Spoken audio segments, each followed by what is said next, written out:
Нема ден без врсничко насилство во училиштата.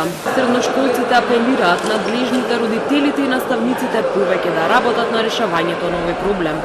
Затоа што честопати подсмевањето и навредите не се сваќаат сериозно и не се сметаат за насилство. Тие сметаат дека е потребно директно да се вклучени во борбата против насилството во училиштата.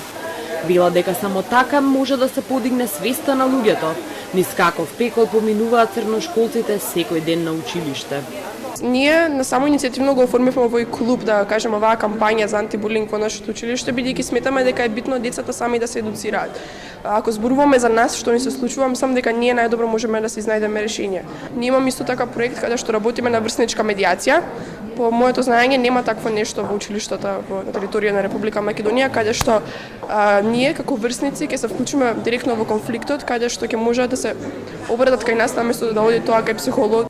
Од првата детска амбасада меѓачи ги охрабруваат да пријавуваат ако се мета на врсничко насилство или пак познаваат некој кој е жртва.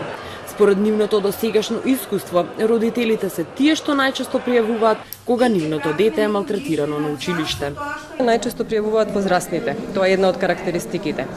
За децата е симптоматично што не пријавуваат од различни причини, срам, страф и така натаму, меѓутоа и не препознаваат дека се жртви на насилство често пати.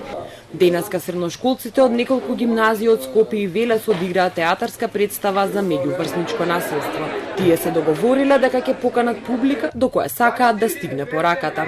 Па така денеска во салата седеа ученици, професори, полицајци и представници од центри за социјална работа. Абе пари има кај тебе, ајде.